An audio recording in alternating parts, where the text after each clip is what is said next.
Okay. Very good evening, dear friends and parents and my faculty. We have on your screen Dr. Vikram Pattarkine. He is a chemical environmental engineer with a PhD in environmental engineering from prestigious Virginia Tech, USA. He has held various leadership positions in consulting, manufacturing, research, and technology development. His present work involves the application of artificial intelligence to achieve environmental sustainability. Besides environmental stewardship, Dr. Vikram is a keen student of yoga, Bhagavad Gita, and also Vedanta. He also uh, mentors an online holistic lifestyle management program to achieve health, well-being, and inner joy. Dear friends, Dr. Vikram speaks regularly on the environment, yoga, Vedanta, and Bhagavad Gita. He has given talks in many parts of the world and has traveled to over 24 countries for work. He is currently based in USA. Dr. Vikram addressed our students in 2023, and it was an amazing session, not only for students, but for the parents and us as well. Today's session, Dr. Vikram will cover, can diet purification lead to inner peace? In the end, he will also talk on importance of discipline and moral values towards character building. Thank you very much, Dr. Vikram, for agreeing for this session. Very warm welcome to you, and we are all looking forward to your session. Thank you very much. Over to you, Doctor. Thank you, Venkatesh, for this beautiful introduction. I will try to live up to it because usually during the introduction, the speaker is spoken about in very high words. So it's up to the speaker then to live up to all of those words and all that hype. I consider myself to be a student just like all of you are. It is better to be a lifelong student rather than become a teacher. Because when you become a teacher, people will start listening to you. They will live their life according to what you tell them. And then if something doesn't go right, then they'll blame you. Right? Now, what I say is our ability and our willingness to learn is the real guru within us. This is what I have learned from the person I consider to be my guru. He does not consider himself to be the guru. He does not make any disciples. He does not give any diksha. But the kind of clarity I have got after listening to him, that I never had before that. His name is Swami Anubhavananda. So I pray to him. I also consider Swami Sarvapriyananda, who I consider the modern day Vivekananda, who is the chief at the Vivekananda or Vedanta Society of New York. I consider him to be one of my gurus. I also consider Swami Paramananda Giri Maharaj as my guru. I listen to these people all the time. The kind of clarity you can get out of satsang with these people by listening to them is phenomenal, phenomenal. But how did this journey get started? I'm going to tell you my own story. I will tell you how the journey started, what I learned from it, and hopefully you can all also get some inspiration from it. As I said, I don't consider myself to be a teacher. I always tell people that consider me your brother rather than my uh, you being my disciple and I being your guru. I don't want to be anybody's guru. I would rather be your brother. I would share with you what I have. I would share with you my experiences. And then hopefully you are inspired by learning from those. Okay, let's get the screen started. So you should see on your screen, can diet purification lead to inner peace? Let's find out. We shall soon find out. I will tell you how my transformation took place through diet purification. From that, what principles I learned about nature. I happen to be an environmental scientist and engineer. But when you have a clear mind, only then can you understand the subtleties of what you are learning. We will talk about wellness, how everybody wants to be well, and then how can we achieve that through sustainable living, and then some concluding remarks. So this whole story started on 1st of October 2017 at a concert. Many of you would have seen classical music concerts. This concert happens to be by Pandit Ullas Kashakar. I call him Ullas Dada because he's like a brother to me. I've known him since my childhood. He's considered to be a musician's musician. So the people who are into classical music, I'm sure would have heard Pandit Ullas Kashakar's name. His leading disciple, Dr. Shashank Maktedar, happens to be the principal at the Goa Music School. So you have a local connection with Pandit Ullas Kashakar also. What happened in this concert is I went there just as a listener. I was sitting in front, listening to this whole concert, and look at the two ladies who are accompanying him on the Tanpura behind Pandit Ullas Kashakar. Okay. The one in the blue sari happens to be my friend's wife, who's like a sister to me. So they played this whole concert for about an hour and a half. And then at the interval, Ullas Dada told me, why don't you accompany me on the Tanpura? I said, you already have two accompanists on the Tanpura. So Jayashri, my sister, told me, since Panditji is asking you to accompany, I will sit in the audience and you be his accompanist. So this is what happened. This is after the interval. So before the interval, it was in the evening, so you can see rather bright light outside. But now after the interval, it was after dusk. So that's why you see darkness behind me. Okay. What happened is, I'm going to stop sharing here.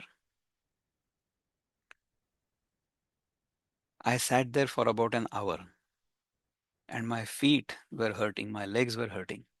And I told Jayashri, I am better off in the audience. I have to go and stretch my legs. You come back and rescue me. It was such an embarrassing moment for me. Pandit Ullas Kashakar is the leading vocalist in Bharat. He requests me to sit behind him on Tanpura, accompany him. He also asked me to sing. And I said, singing in the bathroom is different from singing in a concert. Why are you embarrassing me in front of all of these people? Then it clicked me that he probably wanted me to relieve him. While singing, you get tired. So if there is an accompanying singer, then the singer can take a breather or a break. So that's why he wanted me to accompany him. The ladies, their pitch is different. So it's difficult for them to accompany the male vocalist. Anyhow, long story short, I was so embarrassed that I could not even sit for more than an hour behind such a phenomenal singer. Now, I consider myself to be a doctorate from USA, supposedly very smart. I live a relatively sattvic lifestyle. I eat sattvic food. I don't eat any non-vegetarian food. All of those things went through my mind. But I can still not sit comfortably in one location, one place for more than an hour. What an embarrassment. So I decided at that moment I would do something about it. Recently, I had heard a video by Sadhguru Jaggi Vasudev. You must have heard his name. He happens to be in Coimbatore and he is an Yeah. inspirational, motivational speaker. He said, if you eat mostly natural food or only natural food, then a lot of your diseases will get reversed, your weight will go down. But guess what? Your sleep quantity will go down, quality will go up, sleep quantity will go down. So you will not get enough sleep or as much sleep as you are enjoying right now.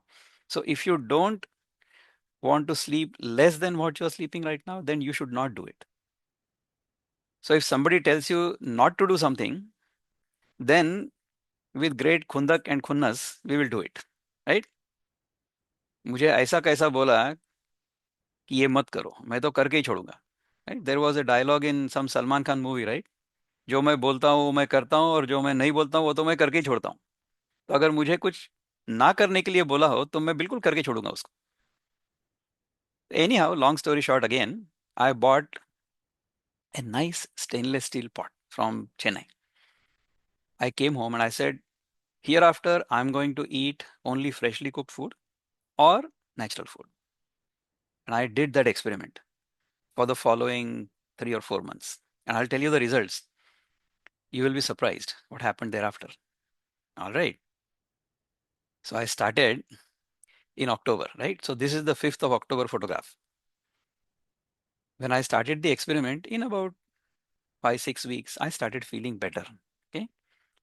By the end of the year, I had lost almost 8 kilograms. Okay. Then I said, on 31st of December, we were going for a party. This is the photograph just before that. I told my wife, I said, see, Jaggi Vasudev, our Sadguru, has told us that if you eat completely natural food, then these results can happen. So I want to do it as an experiment. Yeah, I have a PhD, I have a scientific bent of mind. So I thought I would do that experiment. And for the next 2 weeks, I would not eat any cooked food at all. That's what I told her. So my wife said, yeah, sure. She thought that this was going to be a fad and he was not going to do it, or I was not going to do it. That's what she thought. But then what happened is food started getting wasted in the sense, she would cook food for everybody and then I would not eat it at all. So then in our household, if food is wasted, it's a sacrilege. But then once that happened, then she knew that I was serious about this experiment and I was going to do it. So the experiment did not need to go on for 2 weeks. In about 10 days, look at the glow on my face. There was a completely different glow on the face. The skin quality had changed. And within another 2 or 3 weeks, I was completely transformed. So look at the photograph on 5th of October of 2017. The concert was on the 1st of October 2017. It was Gandhi Jayanti, I think. And on the 6th of February, I had lost 12 kilograms.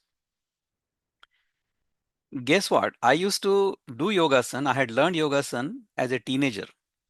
But those yogasan now happen much better than they used to happen when I was a teenager. So this is the kind of strength, balance, and flexibility I was able to achieve after this transformation. My health parameters completely changed. So this was at age 56. मेरी कमर नहीं थी, कमरा था.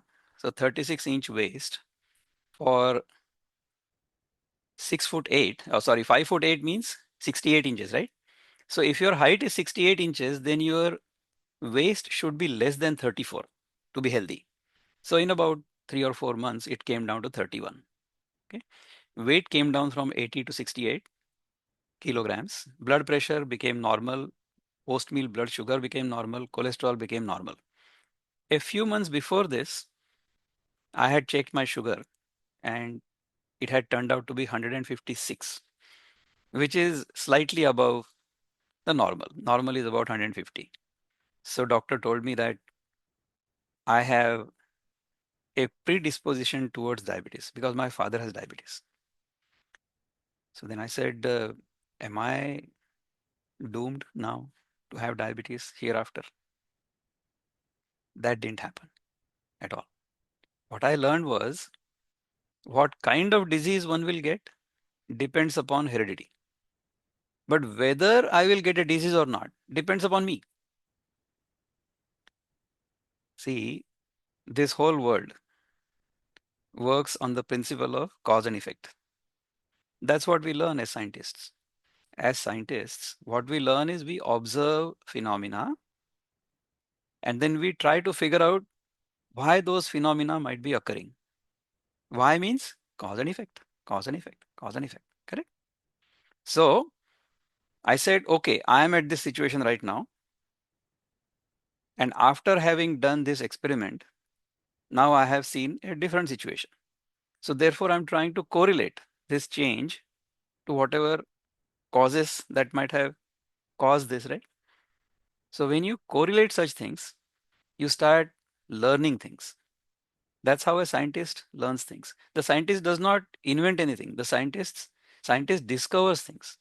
So the principles of nature always exist. So do you think gravity did not exist before Isaac Newton discovered it? No, it always existed.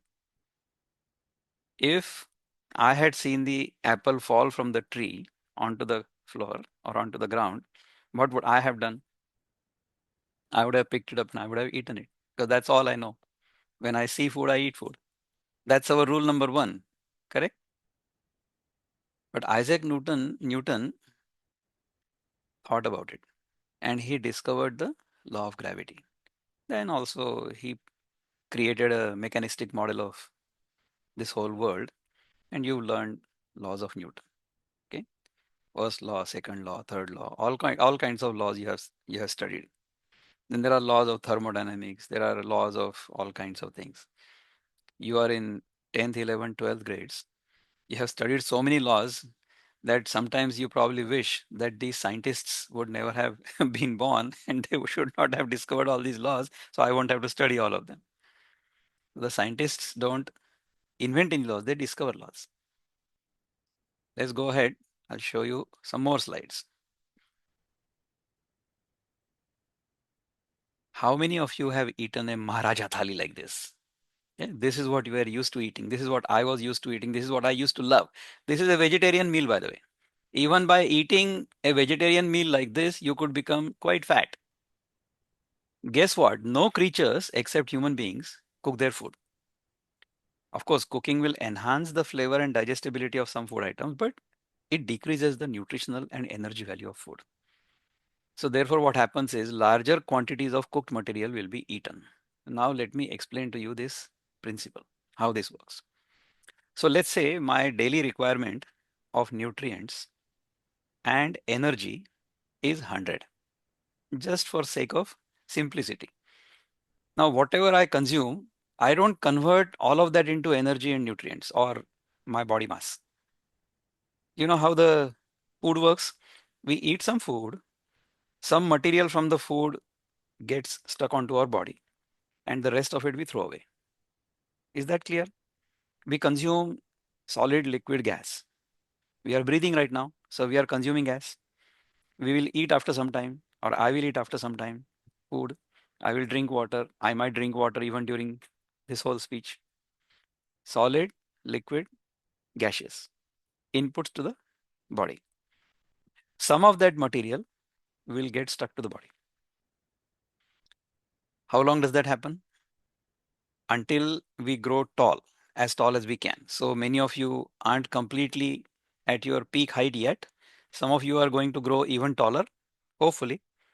But then once you reach that ceiling, beyond that, if you keep putting things into the body, then the only way to grow is horizontally. We don't want that to happen beyond a certain limit. Okay. So if you put in 200, you cannot digest all of the food that you eat. Put in 200, absorb 100, and throw away 100. Just for simplicity, this is not exactly how it happens. At different times of your life, this equation will be different, just to explain the concept. Now, this 200 units worth of material, if you process it in some manner, then what happens is the 100 units of nutritional and energy value that this food had goes down a bit. Let's say it goes down to 50. Again, this is an example. This is only to illustrate the principle behind it. So earlier I was consuming 200, absorbing 100, and throwing away 100. Now, because the nutritional value has gone down, only 50 has remained because of the processing of this 200. But my requirement is 100. What will I need to do? I will have to eat twice as much material to be able to absorb 100 and then throw away the rest. So now what is the new equation? The new equation is I'm consuming 400. I'm absorbing 100 because that's what my requirement is. And I'm throwing away 300. So now if you look at it holistically, what have you done?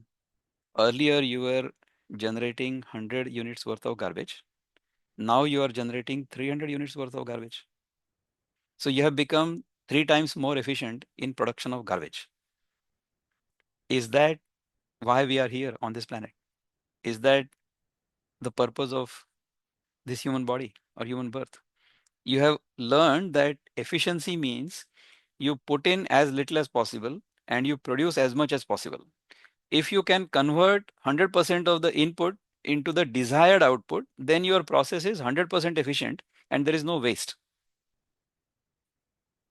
Is the equation for efficiency or the formula for efficiency clear to you?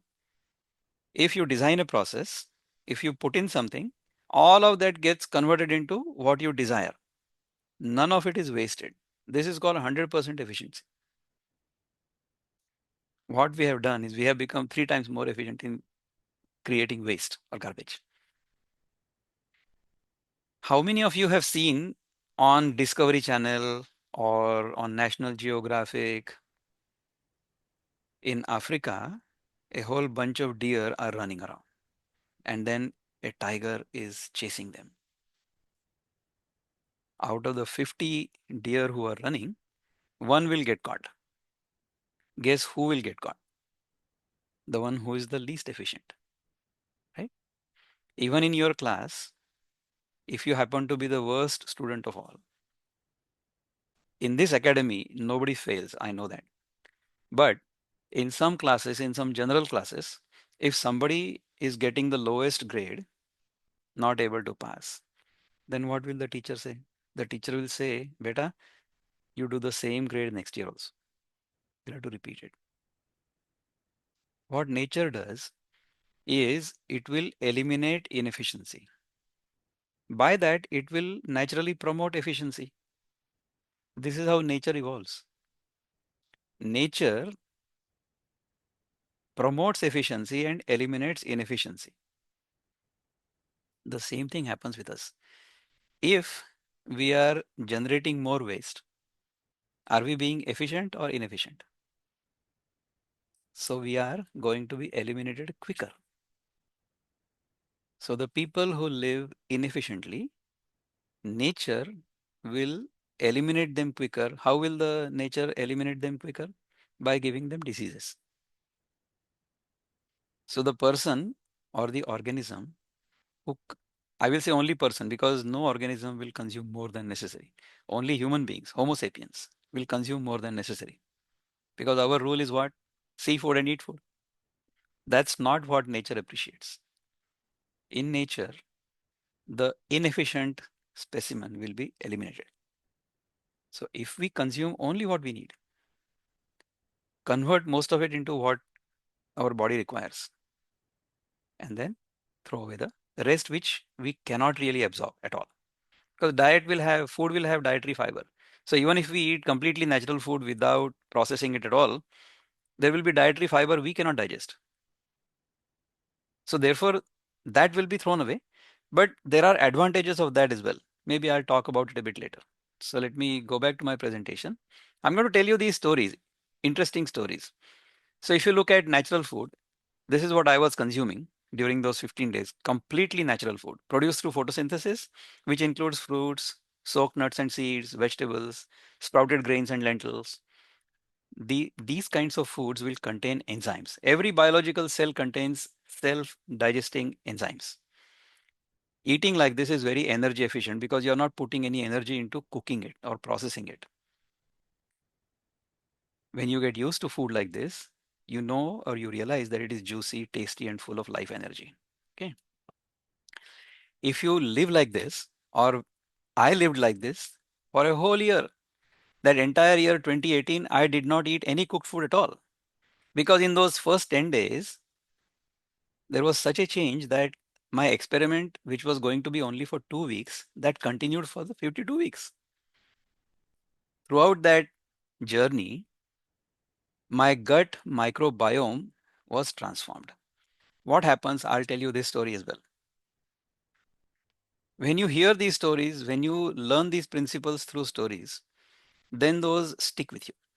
The principles will stick with you because the stories are very interesting. If somebody teaches you only the principles and no stories connected with those, then you will forget those. But it should not happen that we will remember only the stories and forget the moral of the story. That should not happen either. Stories are told because you have to learn some moral out of it. How many of you have seen the person who comes to your lane trying to sell sugarcane juice? Imagine that manual sugarcane juice machine. You put sugarcane into that machine from this side, you turn the handle, and then the juice will fall down. Okay, if you do it once, not all the juice will be extracted. So what will the vendor do? He's going to make it double, then 4 times, 8 times, and then push it through it, and then squeeze it by his hand, churn the wheel, get all the juice out of it. If you squeeze the last drop out of that material, what remains thereafter in our environmental language, we call it bagasse, Bagasse, bagasse. When you throw that bagasse, on that bagasse, there will be no ants because ants are smarter than you and I. They don't go where the food is not there. If you have squeezed all the sugarcane juice out of the cane, then there will be no ants there. The same principle is applicable in our body. If we eat food and if we completely squeeze all the juice out of it, then whatever is left over will get pushed down our gut. In our gut, microbes simply are. Gut microbes live with us from day one until day whatever n at the end. This gut microbiome gets started because we absorb these bacteria while we are coming out of our mother's body. Within the mother's body, as long as the fetus is inside the mother's womb, it is completely pure, no bacteria there. Okay. But when it comes out, as it is coming out, it is going to absorb all kinds of bacteria or get infected. I would not say infected, but inoculated by bacteria that are in the mother's birth canal. This microbiome stays with us throughout our life. They are actually helpful to us. Why? Because whatever food we have eaten, we have squeezed the juice out of it for our benefit, and whatever is left over is going to be digested by those bugs. They are called gut microbiome or gut microbes or gut bacteria, whatever you may want to call it. If we consume everything from our food that we eat, if we squeeze all the juice out of it, whatever remains is something we cannot absorb. When those microbes eat that, they are helping us. Our body thinks of them as our friends. Whatever their metabolic byproducts are, they are useful to us. They help us.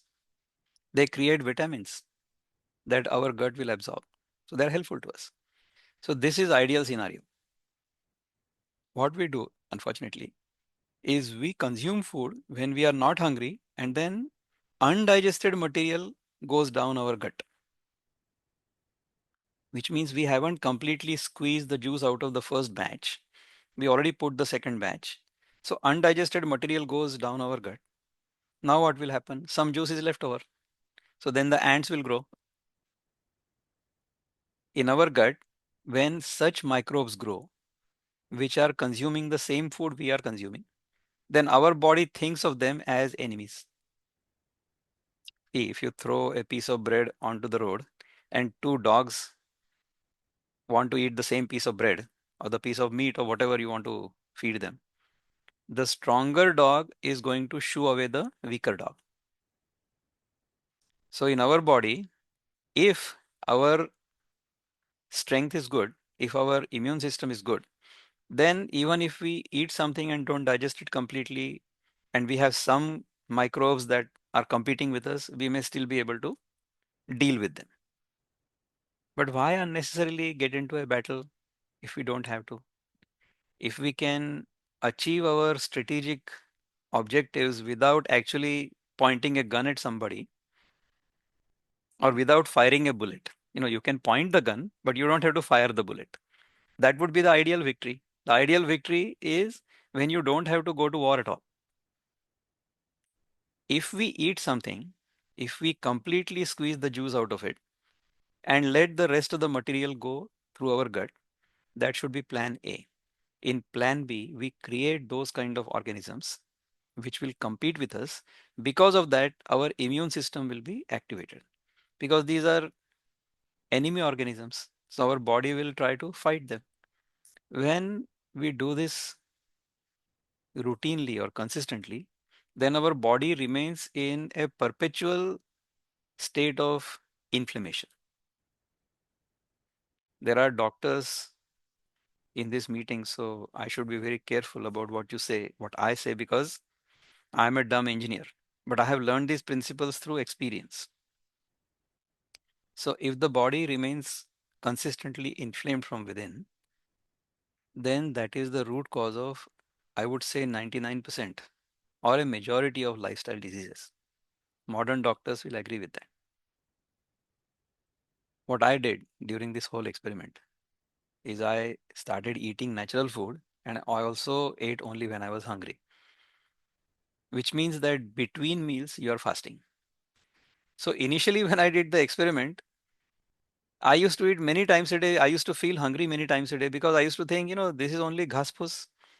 This is not giving me any sustenance at all. So I used to be so hungry, perpetually hungry. I used to eat 3, 4, 5, 6 times a day. But then after some time, when the gut microbes changed, then my hunger level went down. So I started becoming hungry only 3 times a day. So breakfast, lunch, and dinner. Thereafter, I noticed when I ate breakfast, I wasn't really hungry for lunch. So then I combined those two. So I used to eat only a brunch and then I used to eat a dinner or supper. That was sufficient. Then after some time, I ate only once a day because I used to get hungry only once a day. I said, okay. Then I started thinking, oh my God, I have become like a yogi. I'm only eating once a day. Look at all these other people who are hogging out all the time. Holier than thou. This is the kind of attitude I started having. I said, no, this is not a good attitude. I should simply eat only when I'm hungry. If I'm not hungry, I should not eat. If I'm hungry, eat 2 times, 3 times, 4 times a day. What is wrong with that? But eat only proper food, good food. Either eat natural food or eat freshly cooked, home cooked food. That is also good. Because if you eat only natural food and if you go and tell everybody that, I eat only natural food, huh? I don't eat any cooked food, then you will become a social outcast. People will be afraid.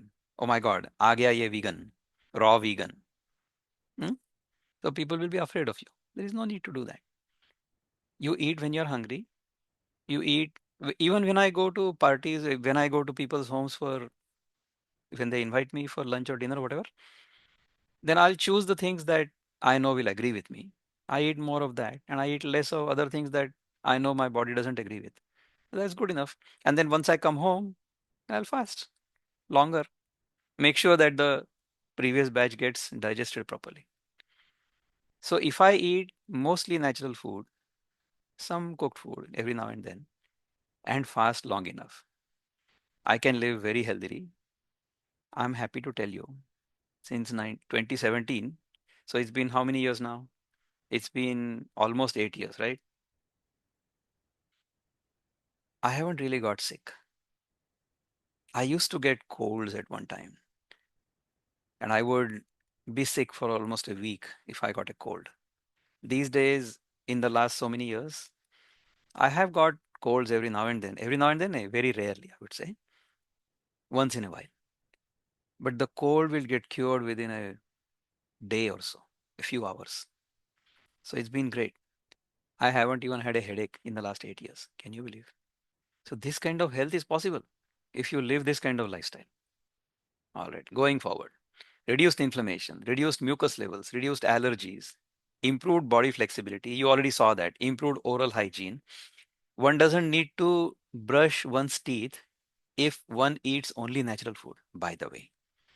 Because where were toothbrushes and where were toothpastes long time ago? There were none.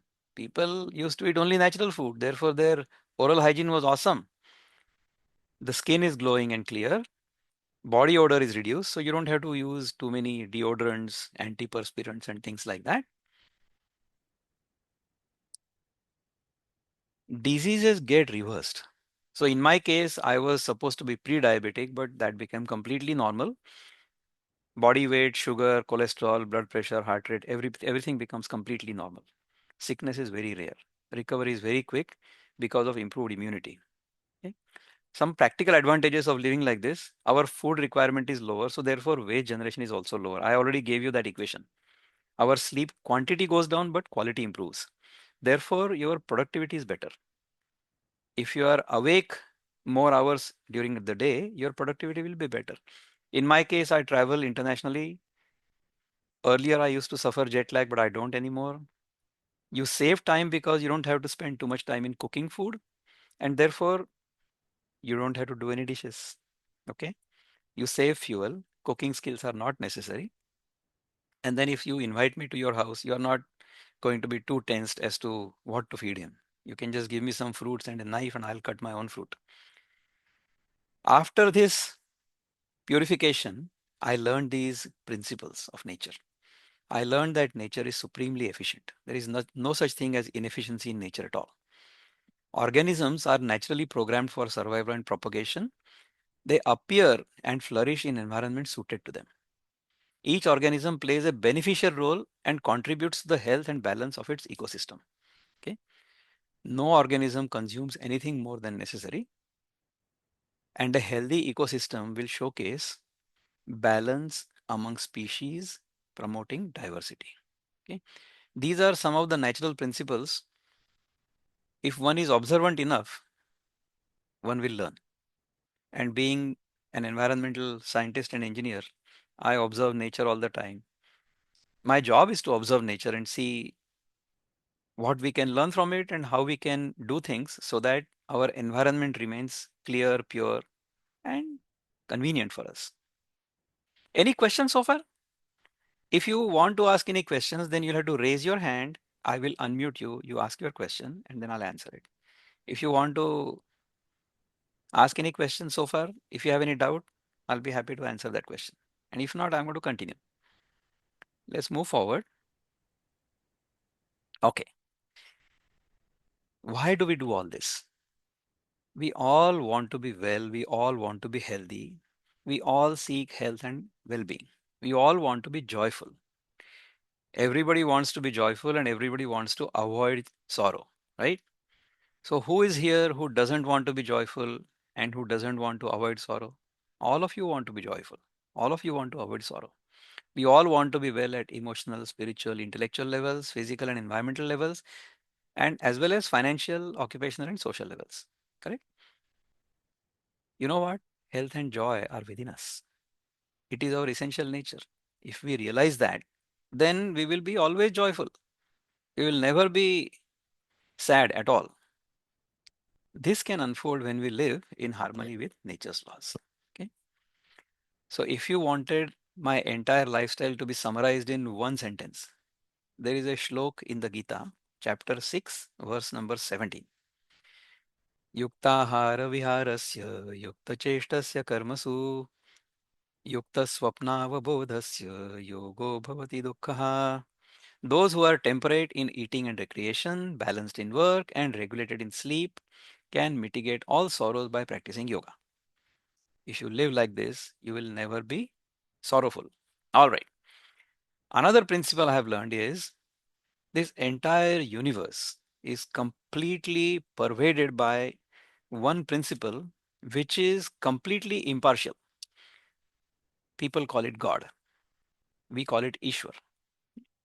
Ishavasyam idam sarvam yatkincha jagatyan jagat tena tyaktena bhunjitha magradakasya svidhanam. This is the first verse in Ishavasya Upanishad.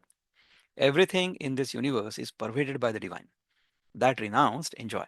So you should enjoy this universe or this world through renunciation, not through consumption. Do not covet anybody's wealth, or in other words, do not covet. For whose is wealth? Now, let's contemplate on this a bit. Everything we see around us has always been here. Did we create anything on this planet? Uh-uh. What all we have done is we have gathered a few pieces of the planet, we got them stuck onto the body, and we are using them for a while. And they will go back to the planet at one time, at some point. Nothing will be lost. Nothing will be created, nothing will be lost. It has always been here. This whole thing works like clockwork. If you observe nature, the sun comes up from the east every day at the proper time. The earth revolves around its own axis at the perfect speed, never slows down, never speeds up, unlike our heart. Sometimes some people's heart will slow down, and sometimes it will unnecessarily go at very high speeds. It is called palpitation. Some people experience that. Okay. In nature, there are no such mistakes. It works like a wonderfully well oiled, perpetually perfect machine. That efficiency, that intelligence which runs this entire universe is defined as God. If you ask somebody, have you seen God? Have you seen Ishvara? Bhagwan ko dekha hai kya? So as many people you ask this question to, you will get as many answers, or maybe more than that. So the principle that underlies the efficiency and intelligence in this whole universe is defined as God. All right. Next slide. So how do you live in harmony with nature? These are some fundamental principles that we all need to understand. We have to respect our symbiotic relationship with Mother Nature, minimize consumption of natural and personal resources, change transportation, energy use, and dietary patterns. Whenever you have to go from place A to place B, try to choose the most energy efficient mode of transport. I'm not saying that you should not drive your car or drive your scooter or take the aeroplane. If you need to, then do it. If you don't, then don't. Reduce environmental impact and adhere to sustainable development principles.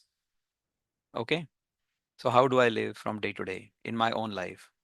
We have to live simply at the need level, not at the greed or the want level. Do not hoard unnecessarily because no other organism does it. Why should I do it? We should eat well. We should eat to live, but not live to eat, like many people do. And we should eat as much natural food as possible. We should exercise regularly. We should help other people as much as possible. And we have to be grateful. My brother Praveen Khata is here. He was diagnosed with fourth stage cancer. The doctors had told him that he would live no more than 3 months and he should be under palliative care. During that time, he switched to a completely natural diet and a gratitude protocol. I'm going to, once I finish speaking about this, I'm going to ask him to talk about some gratitude protocol which he follows. And then we should meditate and contemplate. I'll tell you one thing, when you do something wrong, you can correct it by going through penance or some punitive action.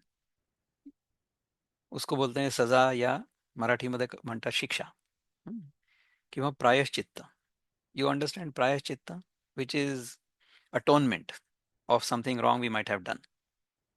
So you can atone anything and everything, but there is no atonement for ingratitude. कृतज्ञतेला कुठलंही प्रायश्चित्त नाही. If you are ungrateful, then you cannot remedy that by anything.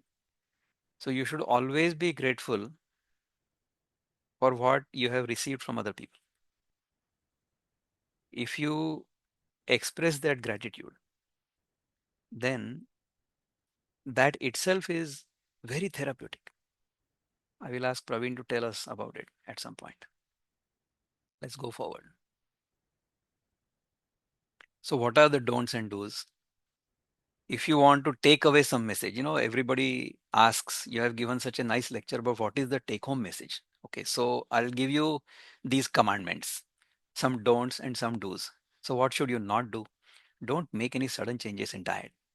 Don't go into fad diet. Don't imitate anybody. Don't even imitate me. If you want to learn about it, talk to me. I will be happy to counsel you. Number one, don't eat unless hungry. Don't drink unless thirsty.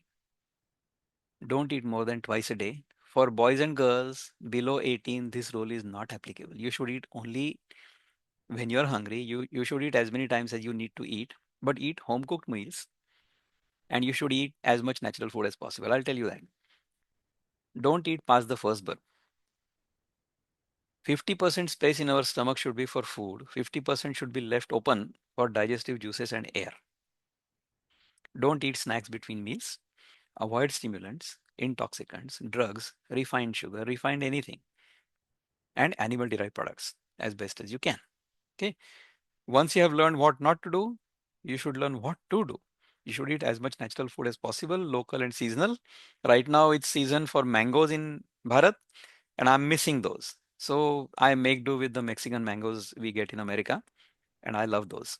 We should eat simple food. We should eat as much local food as possible. If you want to cook, if you don't want to eat uncooked food, if you have to cook your food, then you should cook from scratch. Start from grain. Cook it, and as soon as you cook, eat it. You should eat during sunlight hours. Don't eat after sunset as best as you can. You should fast overnight for 16 plus hours if you can. Or fast as much as you can before you get really hungry once again. There should be a regular routine of work, exercise, meal times, recreation, and rest. Should try to sleep before 10 p.m. Do regular exercise, stretches. I love Surya Namaskar. I'll show you some photographs. Sport or hobby. These are the Surya Namaskars I do every day, as many as I can. I can do them for even 1 hour continuously if I want to. 60, 70, 80, I can easily do. I do maybe 12 to 24 every day in the morning as well as in the evening. Guess what? If you live like this, the environment and society are also benefited. Large fruit trees will provide a shade, bird habitat, and they conserve groundwater. They have a very low carbon footprint. Farmers are incentivized because they can get long-term income for relatively low maintenance from fruit trees. Now, I'm going to share with you some wisdom I have learned from the Gita. After doing all this entire purification process, I have learned through diet purification, the body gets purified, no problem. It takes only a few weeks. But then gradually, your mind will also become clear. In that mind, you will start understanding things that you did not understand before. So when I was a little boy, 6, 7 year old, I used to remember two chapters of the Gita by heart, the smallest ones, 20 verses each. And there was another passage in the Gita, in the second chapter, the last 19 verses. Those 19 plus these two chapters. So total of 59 verses I knew by heart. My grandfather had taught me. At that time, I used to be able to recite them very well. I got some prizes by reciting those flawlessly and things like that. But I did not understand the meaning. Now I understand the meaning of those verses. And then those make even more sense. So, diet purification leading to body detoxification, leading to clarity of mind, mind purification.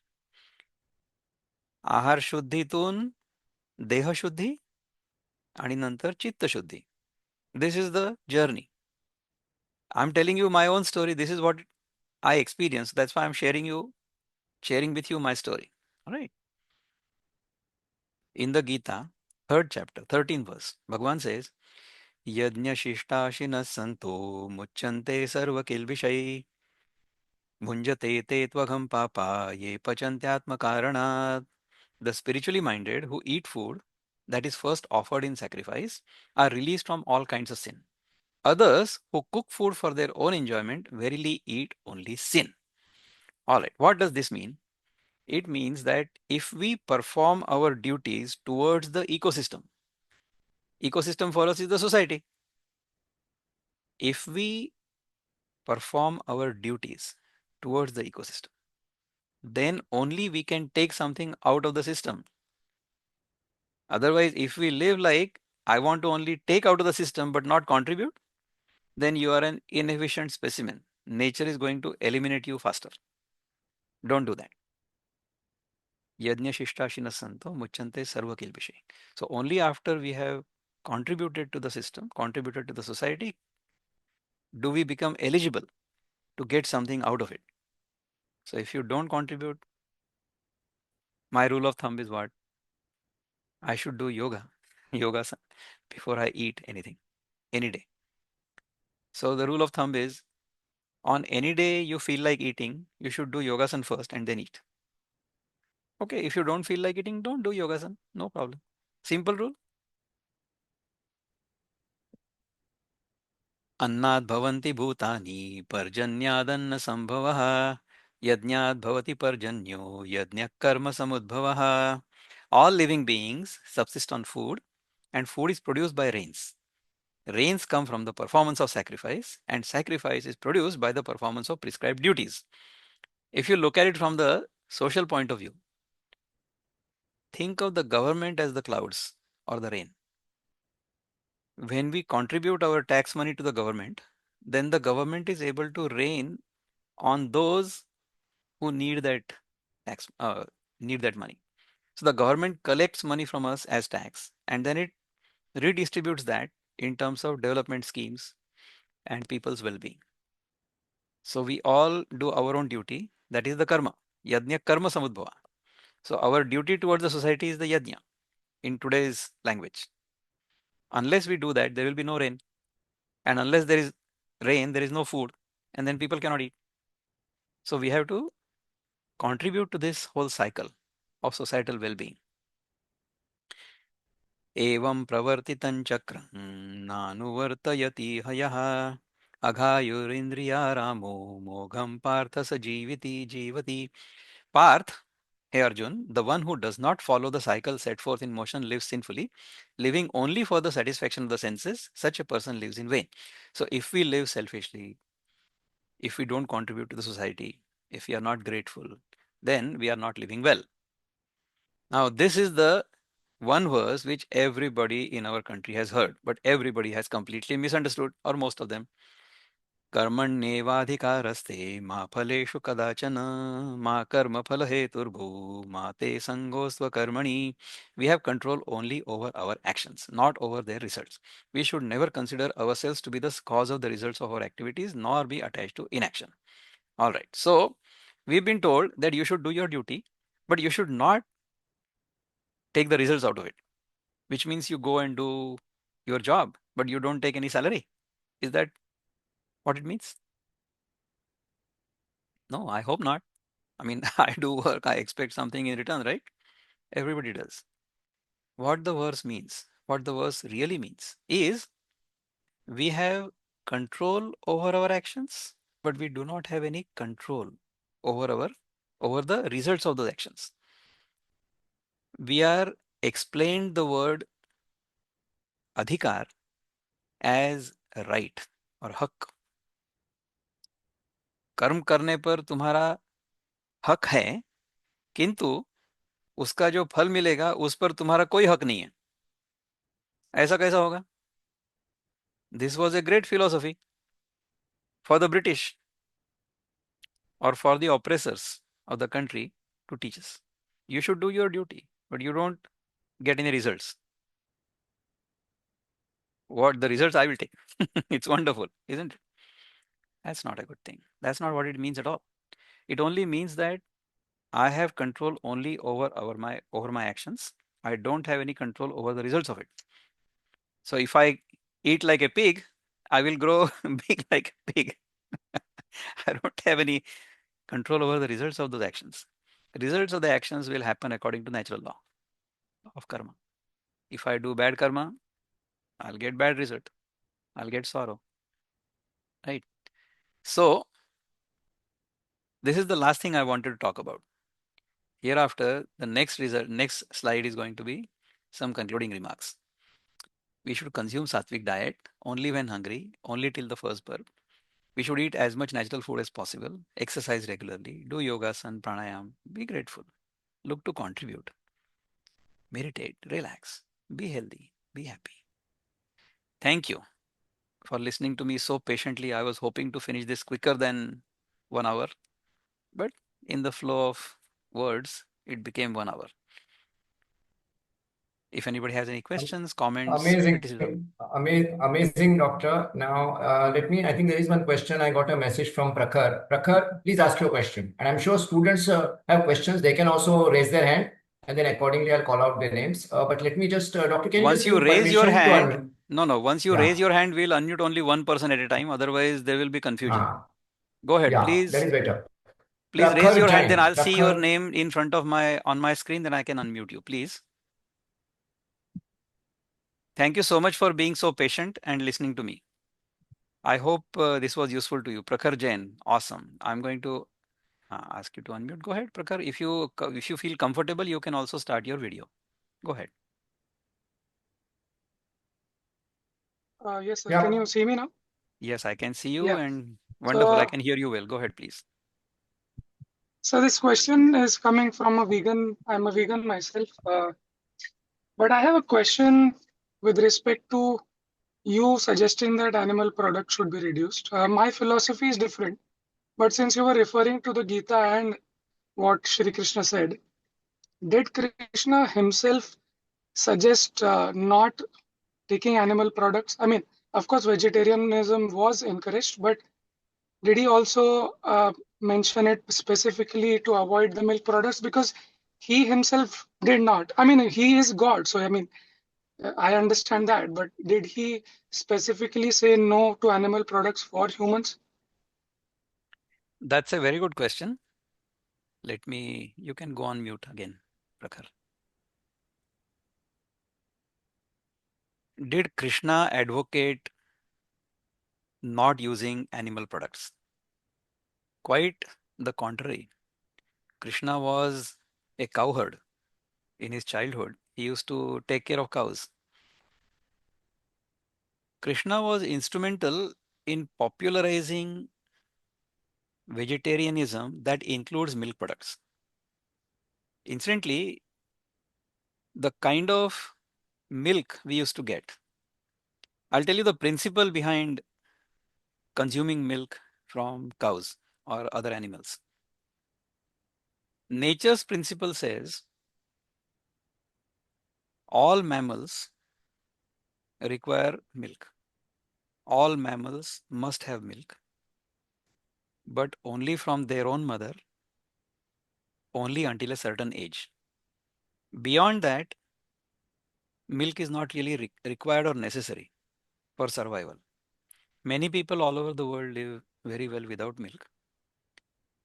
At Krishna's time, this is just my contemplation based on my reading as well as someone I consider to be my guru, Vinoba Bhave, has said this in his book, in his pravachana. He says people used to eat meat all the time earlier. Krishna was a Kshatriya. He was born to a Kshatriya family. His cousins were all Kshatriya. Duryodhan is the villain, but Arjun, Bhim, all of these people, Kshatriyas used to eat meat. The restriction for meat was, you should hunt your own animal and then consume it as soon as you take it. And you only consume as much as you require. You don't kill unnecessarily. You don't go kill just for fun. No. If you require meat, then you can kill and eat. That was the practice. To evolve from that, Krishna popularized dairy. He himself was a cowherd. The principle behind dairy, I will tell you. Cow's milk is necessary for the calf. But once the calf is fulfilled, the cow still has more milk. And the cow has to be milked. Otherwise, the cow will become very uncomfortable. If there is more milk in the udder than the calf can consume, then somebody has to milk the cow so that the cow will become comfortable. So that excess milk is all we were supposed to consume. Now, the cow and the human being, they have almost equal gestation period. So the calf will remain inside the cow's womb about as long as the child will remain in the mother's womb for a human being also. So there are similarities between the cow and the human being. That rule also I will tell you. If I want to drink cow's milk, ideally, I'm telling you, ideally, I'm not doing it myself. So I'm guilty of breaking that rule myself. But I'll tell you the actual rule. If you want to drink a cow's milk, you should you should drink the milk of only one cow. You should serve that cow yourself as if she is your own mother. You should drink her milk only after her calf has finished drinking his share or her share. Because the cow's milk will have certain antigens. Antigens means those molecules that our body considers as foreign to our body and will create antibodies to engage with those antigens to neutralize them. Those antigens are usually proteins. So if we are serving only one cow, if I am serving one cow myself, if I am drinking only her milk and no other animal's milk, then it's okay. Is the principle I have learned. Do I do that? No, I don't own a cow. Do I drink milk? Occasionally, yes. In today's world, what happens is this rule is not followed. The cow is not milked manually. The cow is milked in a factory. The machine doesn't know whether it is getting milk or after the milk is over, then the cow will start bleeding. So once the cow starts bleeding, then the machine will detect there is blood in it, not milk. That's not a good thing. So you are over milking the cow. In today's industrial age, the cow is only considered like a machine. The cow is impregnated many times more than it should be. It lives hardly for 4 or 5 years and then it is cut down for beef. It's not a good thing at all. So it is better to avoid cow's milk or animal milk in today's age. If I'm having my own cow, if I milk her myself, if I serve her myself as my mother, if I don't overdo it, if I consume only milk after the calf has taken it, then it would still be okay. It is better to avoid.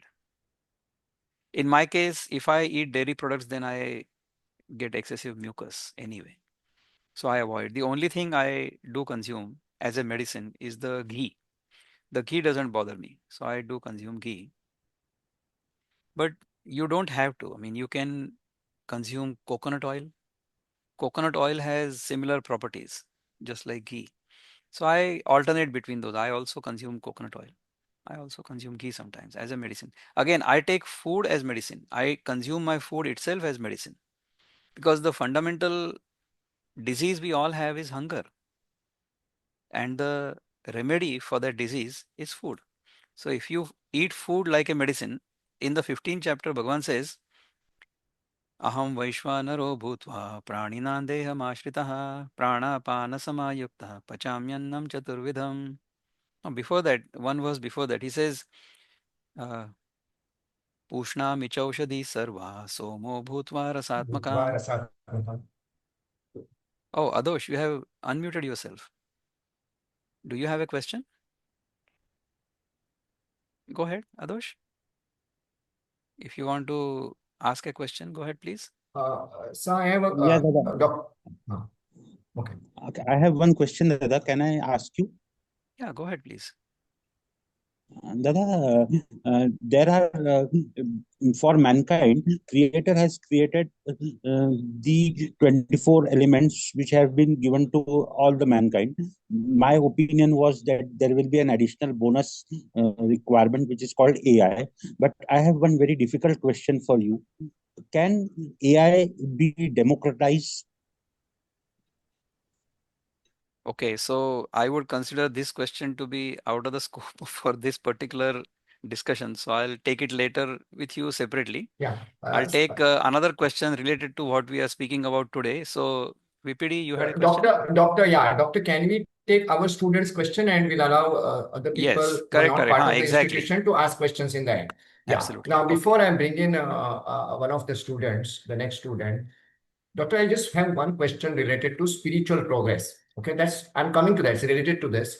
Now, Swami Vivekananda's guru, he was non-veg eater, right? You know that. And Goa, eating fish is considered as vegetarian. Fine. Of So course. what is your take on this? If someone eats limited seafood, minimum, and of course, lot of natural food, because that has been the habit right from the birth and for most of the children here. So what is your take on that? Can that hinder someone's spiritual growth? No. You will be surprised to know, or you may not be Mhm. surprised to know that Swami Vivekananda himself used to eat meat. I mean, Ramakrishna Paramahansa ate fish till maybe just before his death, All till his Bengali last people do days. eat Yeah, fish. yeah. So Goan also people, Goans. yeah. True. So those people who live near the coast, they Right. consider fish to be vegetables. In fact, fish Absolutely. are the lowest on the scale of animals. So Okay. if you eat fish, which grows naturally, but unfortunately, what happens in today's age is the water itself is so polluted. There are so Mm. many dirty things fish will eat, so they get Mm. affected.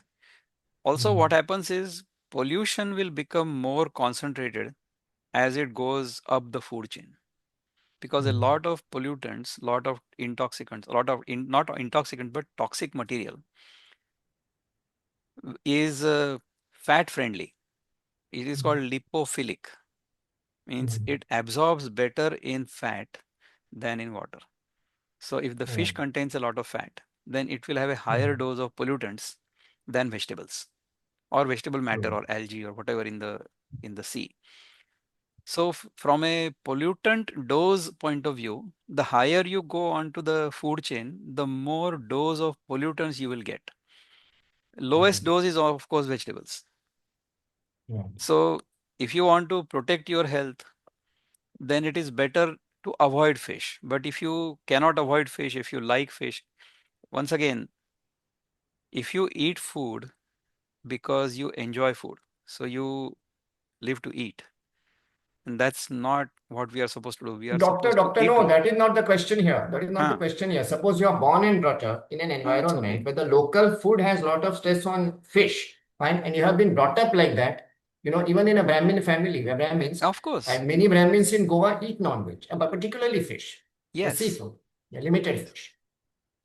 Yeah. It's okay. See, if you don't have any other appropriate source for good fat Mm. and good protein, then fish is okay. But if there is an alternative source of protein and fat, Right. it is environmentally and health wise better to consume that. Right. So it's an individual choice. I say that if we don't overeat, then it's okay to eat anything. In fact, after I became a vegetarian, I've been a vegetarian for almost 35, 40 years. Okay, so before that you were non-veg, you mean? Yes, I have eaten meat before. And even Okay. during this time, I was invited at somebody's house at some point and they gave me non-vegetarian food and I didn't want to hurt their feelings. So I ate a little bit of that. But then after that, I did upavas and then it went away from the system. No. This was Yeah, many, many because we years ago. always have a debate with my wife because she's turned completely veg for last 20 years almost. But she cooks non-veg. I mean, she cooks Yeah, even I used to cook fish non-veg. for us. I had Right. And roommates. that's as good as anybody on earth. Yes, of course. You see, we cannot and should not insist that Right. others should do something or not. Yeah, In the correct. Gita, there is one other verse in the sixth chapter, fifth verse, I Mm. think. Bhagavan Right. says, "Ki we should do, we can change only ourselves. We cannot change anybody else. Okay? True. Uddharedatmanatmanam, atmanam Atmanam avasadayet. avasadaye. Atmayeva yatmano bandhu, atmayeva ripuratmanam. Ripuratmana. So if we Right. understand this verse, it says that I cannot really change you. I can only change myself. I don't True. have any control True. over you. No. If I exercise control over you, then you will rebel. You will resist. True. So True. I should not change the world. I should change myself. And once Correct. I change myself, see, who was it who said you should be the change you want to see in the world? Was it Gandhi? Or somebody who said that whatever change you want to see in the world, you should be that change yourself. So if you Correct. want to create a different world, you should start from yourself. Charity begins at home. Correct. So I understood vegetarian food was environmentally and health wise better. So I became Right. a vegetarian at the age of 27 or 28. So Mm. almost 40 years ago, Mm. right? I don't Right. insist that people should not eat this or that. I recommend because No. it is for your own good. See, if you want to Right. become healthy, if you want to detoxify, My becoming vegetarian doesn't help you at all. You have to do it yourself. Absolutely. Absolutely. Yeah, Correct. once If I you am want to become convinced that it is, healthy, yeah, go ahead. Sorry. correct. Yeah, no. Once I am convinced that something is bad for me, I will obviously do it. But then, as I Ah, told you, it's a natural food. I've been brought up like that, and eating little bit, and it is not really affecting my health. And on the other hand, it is giving me proteins. Then I think I should continue with it as long as it doesn't affect my spiritual level or whatever in the long run. correct. I completely agree. So now let's take questions from the students. So all the students who Right. want to ask questions, Vignesh, please raise your hands and be Vignesh in Shetty will line. ask first question. Vignesh Shetty, please ask your question. Go ahead, Vignesh. If you start your video, then I will unpin myself and you can be on video as well. Unmute, please. Vignesh, not Am I able to audible? unmute? Yes, sir. Ah, Yes, sir. So now I'm able to unmute. go ahead, please. Sir, my question was like that in your presentation, you mentioned about consuming fresh food, which is like prepared not very long time before cooking. But today, if we see, many food items are like even vegetables, they contain chemicals or some pesticides and all. And also, it takes days to reach. It is present here for days in the supermarkets and all. And in that time, there might be some microorganisms growing on them. So isn't cooking also a part of process that is eliminating those microorganisms, and isn't it slightly better? Great. Right. Wonderful. I have made many presentations on diet purification, eating natural diet, and not even once, no exception, this question did not come up. This question came up in every single one of them. Dr. Vikram, you live in America. What do you know? We live in this country. All kinds of microbes are there. If you eat food without cooking, you will get sick. Delhi belly, right? Yes, the answer is right. If I am afraid of microorganisms, then I should, of course, wash all of my food which I eat. True. If you want, you can wash it in potassium permanganate. If you want, you can wash it in baking soda and then clear water. And if you're still afraid, you can still boil it or steam it and then consume. No problem. In my case, I have observed if I eat some pathogens, either knowingly or unknowingly, my body has enough immune power to get rid of those microorganisms, to kill those. I'll tell you how it happens, by the way. It's very interesting. When we eat good food, according to the principles I just explained to you, then within our gut, good microbes are always present. So there is a nice layer of good microbes between the canal and the intestinal wall. So if by mistake some pathogen goes in, then that pathogen will have to fight with the good microbes which are lining the intestinal wall. And usually they kill it off. So I call it the outsourcing of the human body's defense. It's like living in Ramarajya.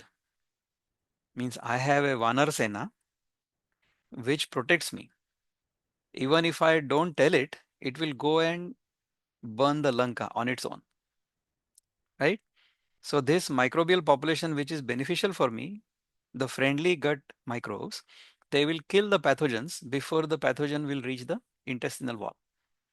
That's what my hypothesis is. I haven't seen this whole mechanism, but this is what I think. So even if I consume some pathogens by mistake, I don't get sick because that pathogen gets killed by the healthy and the friendly microbes I have in my gut. But then yes, if you don't have that kind of immunity, if you don't have the strength within your body, then you should boil or steam your food or cook your food. But then the same thing will happen. You will have to eat more, you will create more waste, all of those things will happen. So I say, even if you cook your food, don't overcook it. Gently saute it and then cook the food and consume immediately. After cooking, we should consume within no time. Ayurveda tells you don't eat beyond one prahar. One prahar means about 3 hours. So if you cook it, you should eat it within 3 hours. If you don't, then it will generate microbes, or cooked food will generate microbes. So don't keep it for too long. Any other questions, Now, students? Doctor, before someone else asks a question, one question, in fact, I had asked, I told you that I will ask on behalf of students. Yes. Being a chemical engineer, you're a chemical engineer. So there is a general misconception that for chemistry, being a chemical engineering or study chemical engineering, we need, it's mostly chemistry, so that's why many students run away from it. But in fact, what I learned from my friends is there is hardly any chemistry in chemical engineering. It's more of engineering and the processes and designs and things like that. So can you throw some light on that? All right. Chemical engineering cannot happen unless one learns chemistry first. No engineering can happen unless the science is understood first. So my fundamental courses in chemical engineering were physical chemistry, organic chemistry, inorganic chemistry. I had to learn all of those principles because engineering processes are designed based on scientific principles. So if somebody says that there is chemical engineering but no chemistry, or they don't study chemistry before they study chemical engineering, that's wrong. Completely wrong. You have to know chemistry very well before you become a chemical engineer. I hope No, it's no, clear. no, sir. No, what the general misunderstanding is that during the course, it is mostly chemistry. During the Oh, 4-year program, it's mostly chemistry. I think this is a misunderstanding. and not Complete. much engineering. No, No, no, that's yeah, not correct. true. No. Yeah, In my case, I learned chemistry for first 2 years, then I learned engineering for the next 2 years. How do I engineer systems based on the principles of chemistry I have learned in the past? Then I learned how to design systems for protecting the environment. I studied, my PhD was in environmental engineering. So how do you design systems for removing pollution from water, or how to design systems for creating yeah. drinking In water fact, and things like that? we got an impression that it is equal amount of physics and maths also in the first 2 years, and Yes, later, I studied rather that than only also. chemistry. Yeah. Yes, I studied all of that.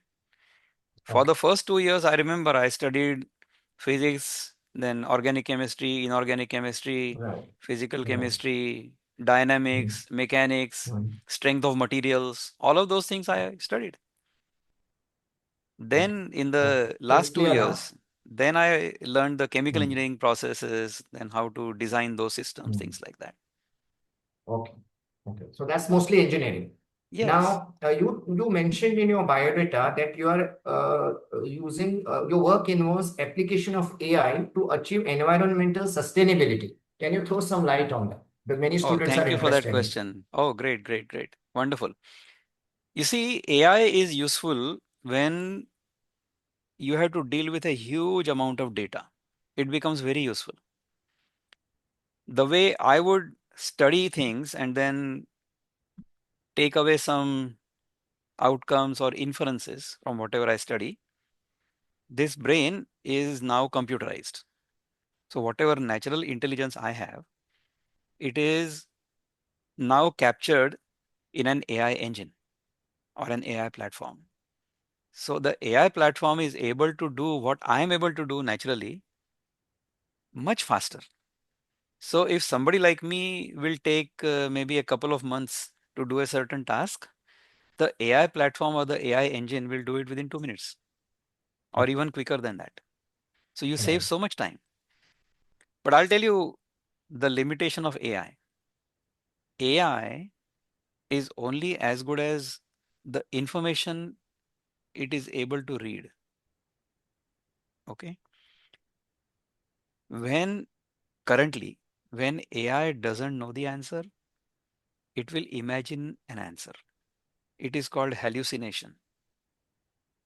So what we do, the platform we are trying to develop, we teach the platform to read only what it is supposed to read and not unnecessarily start imagining things. It is called grounding. So our system is grounded in the data we provide. So if we want to analyze information, then we provide all the information. We make sure that the information is authentic and the system does not look for answers elsewhere. The system only looks for answers from authentic sources. Only then can we get proper output or proper answers from the system. What we are trying to do is we are looking at substances of concern that exist throughout the supply chain. If I am a manufacturer, I'm manufacturing X number of products and I have Y number of inputs, sub vendors from whom I get all kinds of components. Those components may have substances of concern. How do they affect my process? How do those substances of concern get carried over into the products? How can I manage those? How can I learn about those? How can I make sure that I'm managing all of those substances of concern properly? And how can I substitute? So those are the questions we are trying to answer in short. Thank you. Yeah.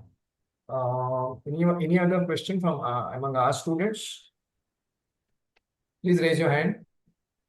Doctor, you can ask your people to Yeah, ask nobody. I mean, questions. everybody who has a question, those people who have survived an hour and a half of grilling like this and still have questions, by all means, I'm happy to answer questions. Go ahead. Namita Didi? No, I think, correct. She had She a had a question, question. so I'm going to ask you to unmute. Go ahead, Namita. You still there? She is there, but I she's know, I not able see to her. unmute. I'm asking her to unmute. Praveen, are you still here? Okay. Praveen, if you're here, I would love for you to tell Namita, you are on. Go ahead, please, Namita. Namaste, Namaste, Dada. Thank you for such an enlightening, started the Sunday morning, right, for sure. Having said that, I'm just about to eat. But Go ahead. आपसे दादा आपसे perpetually वही question जो I know we've discussed this before, but just wanted everybody else to hear. There's this ongoing battle with protein in our diets. I'm sure there are a lot of younger people here, right? आजकल protein के बारे में बहुत ज़्यादा media है कि हमारे Indian diet में इनफ प्रोटीन नहीं है जो हम खाते हैं उसमें इनफ प्रोटीन नहीं है so that's why we need to substantiate it with all these protein powders and all. So just wanted everybody to hear if we are eating two balanced meals in a day, what can help us cover that protein quotient that we are looking for. Thank you, Namita Didi, for this wonderful question. A lot of people are concerned about not having enough protein when they eat vegan food or no no animal products at all. It is completely possible to fulfill our protein requirement through a plant-based diet. I fulfill that very comfortably every day. If you eat more protein than your body requires, protein cannot be stored in the body. Body can store fat, but body cannot store protein. So if you consume more protein than necessary, the body breaks the nitrogen away from the protein molecule, and the carbon portion of the protein molecule is stored, converted into fat and stored as fat. The nitrogen that is broken away from the protein molecule has to be thrown away. It cannot be stored. So it gets thrown away through your urinary system. So your kidneys will get overworked if you eat excessive protein. We've experienced a lot of people who have been on high protein diets and they ruined their kidneys. When they came to us, we run a program for diet purification, online program. So people who come to us for guidance, we guide them. A lot of them have reversed their diseases, diabetes, blood pressure, heart disease, and in extreme cases like our brother Praveen, he has reversed fourth stage cancer. It is possible. Praveen did not take guidance specifically from me, but after his story, after I heard his story, we've helped a few other people who had cancer and whose cancer was cured.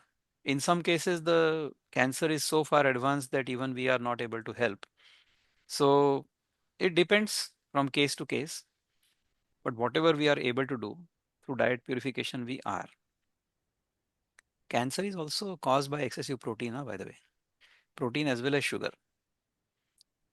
Cancerous cells within our body exist all the time if we starve them. So if we go through intermittent fasting, then cancer can be reduced substantially. So if we undertake the protocol, I'm going to let Praveen speak about it for the next 5 minutes. We are over our time. So VPD, it's Yeah. okay to go ahead Yeah, with it's a few okay. more We minutes? will hear him. Yeah, and after that, we'll close with We'll a close. quick summary because you've done an Absolutely. amazing job. We're all very happy. We enjoyed it. But Right. before Dr. Praveen speaks, I have my friend Dr. Nagaraja Samaga, who is Yeah. a Ayurvedic doctor and who is, practicing and convincing people to practice what you said. And he's also a family doctor. So, Dr. Thank you. Nagaraja, you would like to say something? Couple of minutes. Over to you. Can you unmute? Dr. Nagaraj? Mm, No. There he Am is. I audible? Yeah, Yes, audible, yes. doctor. Thank you. Yeah, thank you so much, sir, Dr. Vikram Pattarkine. It's wonderful presentation. Really, I loved it. It's very insightful presentation and a very, very simple words. And I believe each and every word what you have said. I even practice this. I preach my patients also. I make patient many of the patients in Goa who are hardcore non-vegetarian eaters from Catholic community have completely turned into vegetarian because they have seen the change in their health once they believed and started changing their diet. Only they should be open. They should be open in their mind and start following it. Because in Ayurveda, it's already said Adyashana, Atyashana, and Mithyashana. Adyashana means eating over and over, above, eating 4, 5, 6 times before the first food is digested. It is going to create a problem. Atyashana is eating too much food, or Mithyashana, wrong food habits. They are the cause of diseases. And people suffer from disease and come to doctor. If they are not ready to change their diet, practicing taking Ayurveda medicine is absolutely useless. They have to change their diet. The first thing is ahara. Second thing is vihara, activities. Third is nidra. These three are pillars of health. Ahara, vihara, and nidra. So this is exactly what you have explained, sir. The sattvika food, tamasika food, and rajasika food. Food influences mind. Food influences body. Because it's clearly given annamaya manaha. The food what we have, it influences the mind. So if you have non-vegetarian food, of course, the mind behaves in a totally different way. It's a tamasika food. And vegetarian diet is a sattvic food. Because manas will be more sattvic, more happy, more contented, and automatically the cells believe the message coming from food, and it will pass the message into cells. Cells will be healthier, you will be healthier, and absolutely, sir. Thank you so much for this presentation. You are most welcome. I'm so delighted. Yeah. I'm I could very relate afraid to- of doctors, relate to- but I'm glad you liked it. I could relate to each and every words you have said, sir. Thank you. Thank you. Yeah. Now, Yeah. if you Doctor, hear from just Praveen, one- my brother, Presentation. Yeah, just 1 minute Yes. before Dr. Praveen speaks. Doctor, it's a general question from all the students. How much water should they drink in a day? Some people say 3 liters, some say 1.5 liters. What is the minimum? But that's very Okay. important. Yeah, thank you for this question. We should drink as much water as we require on any given day. We should not drink water by measuring it. So if Mhm. it happens to be hot and dry, Mhm. we will need more Mhm. water. If it is rainy Correct. outside, if it is cold, we will require less water. So let your body decide. If you feel thirsty, drink water. If you don't feel thirsty, don't drink water, because water also has to be digested. In fact, Right. if we drink more water than necessary, then our body will have to throw away the excess water. So you should not drink water unless you are really thirsty for it. You can drink maybe 10% more than necessary. That's okay. But if you drink water because somebody is written in the book that you should drink 3 liters of water or so many bottles of water, no, that's not correct. No, doctor, especially in rainy season, when you stop drinking water or drink very little water, it can have an impact, right, on kidneys. See, if you don't feel thirsty, in my case, if it is rainy and cold and I keep drinking water, then I have to get up 3 or 4 times at night to No, go. not keep drinking water. I'm saying the minimum. There should be something like minimum. No, there is no such thing as Nothing like minimum. It depends upon your Okay. activity level also. So if it is, Right. if I'm working outside For example, if I'm Mm, working in my garden, if I'm walking outside, or if I'm mm, doing some True. labor, then I'll require more water. Then I drink more water. There is no such rule. Okay. If you go Okay. by this rule, you know, people tell you to drink so much water because they might be in the business of selling water also. Not at all. We don't buy or carry any. Correct. So anyhow, Yeah. Praveen, Okay. Dr. can you Praveen please, can, yes. sir, can children have diabetes or do you get it at old age? Children can also have diabetes. There can be gestational diabetes. People get diabetes at any age these days. We will have a different discussion on diabetes if you want, but not today. I think I'm going to let Praveen Yeah. say a Yeah. few final Yeah. words and then After we'll that, wind this up. Atharva Sawant. Yes. Yes, please. Yes. Praveen, can you please unmute? You come, raise your hand so I can unmute you. Praveen? No, yeah. Yeah, Praveen is here, so ask to unmute. Go ahead, Praveen. If you want to start video, you can do that too. Hello, Dada. First of all, thank you so much. This is an amazing session, always an inspiration. For the first time, I actually saw those photographs of yours, which I didn't know about. So thanks for sharing them candidly. Uh, as Dada mentioned, first of all, I'm very grateful to be a part of this event, and so many attendees. I know a lot of them are students. So just to give a quick introduction, I'm no doctor, by the way. I am an engineer and a management consultant. I was diagnosed with cancer, which kind of with and then it kind of went through two recurrences to a point where it went into stage 4 cancer, and I was told that I would probably not live more than 3 to 6 months. I was asked to go to palliative care as modern medicine did not have any options for me. Uh, Inadvertently, because of the engineering mind that I had a instinctive feeling that finally I'm made up of the same 5 elements that everything around me is made up of. So if I have to survive this, I have to feed it with the same 5 elements, things that come from the 5 elements, which is nature's pharmacy, really, which is from Mother Nature, whatever food comes. And then at the end of the day, like Dada mentioned, if you feed your body the right amount of, I mean, the right food from Mother Nature, it is your own instinct which will tell you when to stop eating.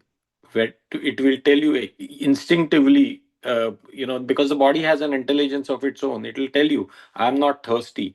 Just because somebody has, asked you to have 3 liters of water, it doesn't mean that you need to have that. Like Dada mentioned, there are a lot of businesses which are going on right now. You want to stay grounded to the fact, listen to the body, what it is telling you.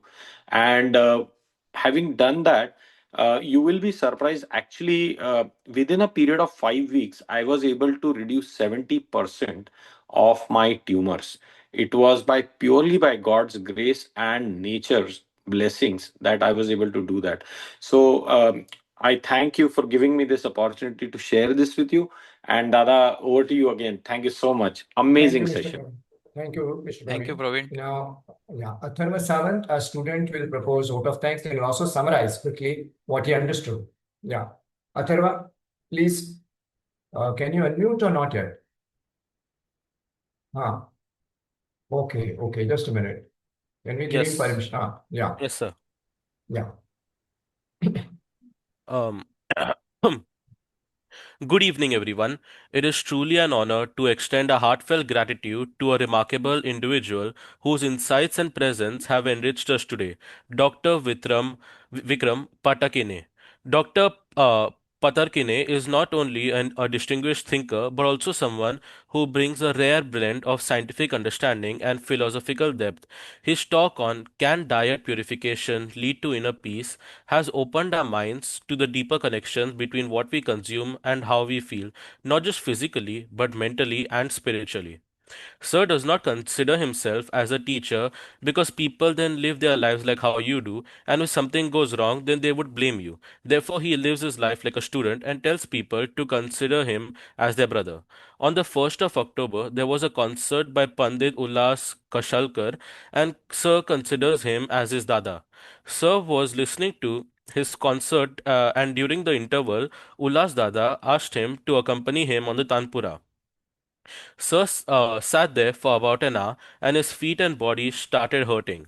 Sir then wanted to go to sit with the audience, but he felt embarrassed because Pandit Ullas Dada asked Sir personally to sit behind him with the Tanpura. Sir felt embarrassed that he could not sit in one place for more than an hour. Therefore, he wanted to change that. Sir then found a video which talked about eating natural food, which would help him lose weight and help him cure his illnesses, but it would reduce his sleep quantity, although improve his sleep quality. Sir then took the step and started eating natural food. He then started feeling better. Sir was doing this as an experiment since he had a scientific bent to his mind. He told his wife he would only eat natural food, but his wife did not believe him at first and felt that he would stop eating after a while. But after his wife found out he was serious about this, she knew that he was going to keep this up. Sir got a lot of strength and flexibility after his transformation, and in less than a year he lost 12 kgs and his waist reduced by 10 to 15 centimeters. Sir thought he was going to get diabetes, but that never happened. Sir learned as a scientist that they observe phenomena and then find out why that happened. Basically, the principle of cause and effect. The way that a scientist learns things is by correlating and finding out the cause for the phenomena. Sir gives us an example of Newton, who, after seeing an apple fall, tried to find the cause for it. A normal person would have just had the apple. Now, Sir gives us an example. If we consume 100 nutrition and we require that much, anything more than that remains stuck to the body, which is only good until we reach our maximum height. And after achieving this, we only grow horizontally. Gandhiji also said that the earth provides only for every man's need and not for every man's greed. Therefore, we should only eat what is required by our body to satisfy our body's nutritional needs and not for the pleasure of eating. That is why we should only eat what is needed by our body. Now, for example, if we eat 50 nutrition and our body still requires 50 more nutrition, then we will have to eat twice. Now, if we eat 400 nutrition, then only 100 nutrition would be used and the remaining 300 would be thrown out, and therefore our body is just going to be efficient in producing garbage. Our nature only sustains efficiency and weeds our deficiency. Therefore, if we are more efficient in producing garbage, we are not efficient, and therefore nature would weed us out by giving us a disease, for example. Natural food, which is produced by photosynthesis, is rich in enzymes. The health benefits are healthy gut microbiomes, reduced inflammation, reduced mucus level, etc. Therefore, it improves our health in countless ways. But Sir gives us an example of sugarcane. After the seller squeezed the sugarcane juice, the remaining bagasse is thrown, and the ants would not be attracted to this. Similarly, in our body, after it squeezes the nutrition, it goes down to the gut, which is digested by the microbiome, which we have inherited from our mothers, and it is very helpful since it eats the leftovers. And it gives us its metabolic product, which is helpful to us. Now, if we eat excessive foods and then eat again, the previous batch goes down in the gut without digesting the whole thing. And therefore, the microbiomes now eat this food which is still digestible, and therefore, our body thinks of these microbiomes as enemies. The ideal victory in a war is not going to war at all, and therefore, we should never fight these microbiomes by not eating excessive amounts. Therefore, Sir only ate natural food and only when he really felt hungry. But after the microbes start, sorry, therefore, Sir only ate natural food and only when he felt really hungry. But after the microbes adapted to the new diet, Sir started feeling less hungry. Gradually, Sir started only eating once a day because he barely felt hungry. The key is not to just eat natural food, but also to eat only when you're hungry. Whenever Sir goes to a party, even though he eats, he fasts for longer, therefore it counterbalances it.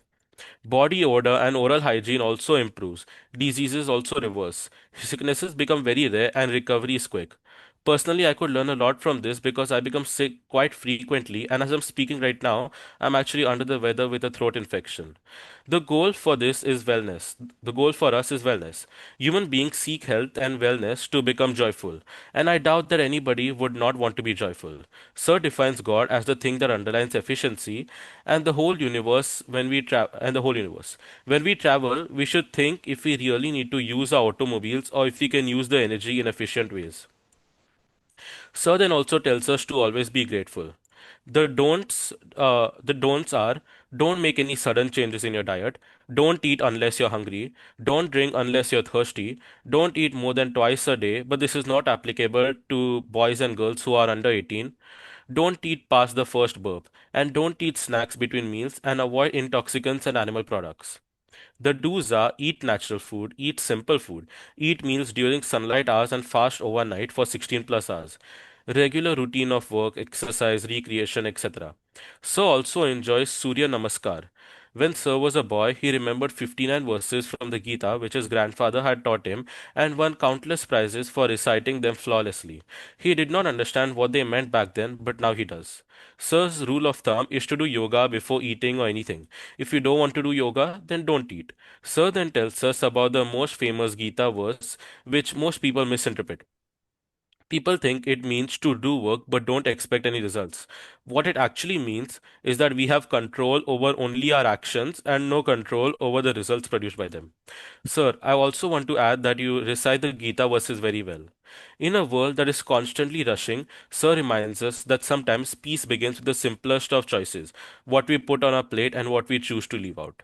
On behalf of everyone present, I extend our deepest thanks to you, Dr. Patarkine, sir, for sharing your time, wisdom, and perspective with us. Your words have certainly given us food for thought and perhaps a new path to peace. I also want to thank VPD, sir, for inviting such world class personalities to come and give us a talk on these wonderful sessions. Thank you, everyone. Atharva, amazing job. In fact, Atharva probably reproduced the whole lecture, Dr. Vikram, in just about 5 to 6 minutes. Amazing. Great. Thank you so much for Yeah. summarizing all of my thoughts. Now I realize how much more I'm speaking than necessary. I should not do that. Great. all Thank you good. again, Dr. Vikram, and we're grateful to you. Thank you. Thank you You're so most much. welcome. Thank you for your patience. Thank you for inviting me. It's been a pleasure. Okay. All right. Thank you, sir.